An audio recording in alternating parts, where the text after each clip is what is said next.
कि आप भी सोचते हैं कि आप अपने जीवन के लिए पर्याप्त हैं, आप अपने जीवन में सब कुछ स्वयं से कर लेंगे। क्या ये आपको भी लगता है कि आपको अपने जीवन में किसी की आवश्यकता की जरूरत नहीं है?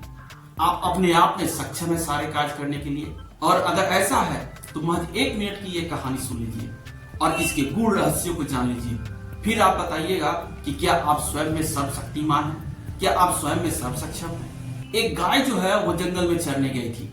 चरते चरते शाम हो जाती है। अचानक एक शेर दबे पांव से गाय की तरफ आ रहा होता है। वो गाय का शिकार करना चाहता है। गाय को ये दिख जाता है। गाय सरपट वहां से भागने लगती है। शेर उसका पीछा करने लगता है। गाय भागते भागते देखती है कि आगे एक तालाब है। वो अपनी जान बचाने के लिए वो तालाब में घुस जाती है। शेर भी उसका पीछा करते करते उस तालाब में घुस जाता है। तालाब में दोनों तो घुस जाते हैं, लेकिन तालाब में पानी कम होता है और कीचड़ जाता होता है और दोनों जो है उस कीचड़ में धंसने लगते हैं। शेर गाय के बिल्कुल नजदीक होता है, लेकिन वो गाय का शिकार नहीं कर पा रहा होता है क्योंकि वो स्वयं कीचड़ में धंस रहा होता है और गाय भी कीचड़ में धंस रही होती है।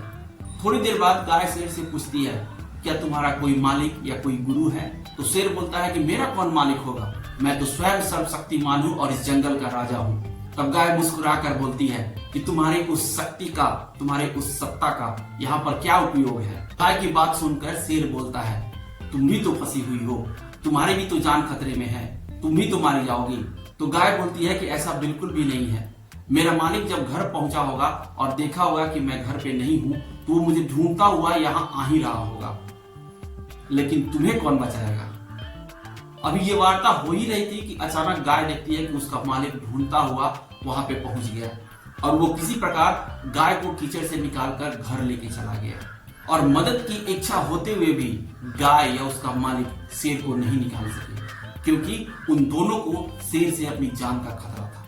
दोस्तों, इस कहानी के सभी पात्र हमारे जीवन में एक गूढ़ रहस्य को बताते हैं। गाय जो है वो समर्पित हृदय का प्रतीक है।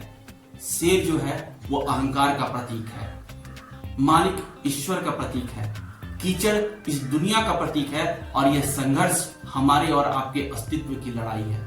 कीचड़ रूपी दुनिया में हम और आप रोज जीने के लिए प्रतिदिन संघर्ष करते हैं। अपने अस्तित्व की रक्षा के लिए प्रत्येक दिन संघर्ष करते हैं, लेकिन ईश्वर पर भरोसा नहीं करते। इसलिए हम सबों को अगर इस कीचड़ से बाहर निकलना है तो इस ईश्वर की शरण में जानी ही होगी। ईश्वर किसी न किसी रूप में सदैव हमारी रक्षा करता है और हमारी जान बचाता है।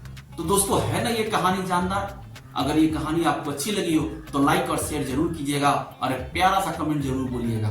साथ ही अगर फेसबुक पे देख रहे हैं तो पेज को फॉलो कीजिएगा। यूट्यूब से देख रहे हैं तो चैनल को सब्सक्राइब करके हमसे जुड़िएगा। मिलते हैं अगले वीडियो में ऐसे ही ज्ञानवर्धक कहानी लेकर। तब तक खुश रहिए, स्वस्थ रहिए। जय हिंद।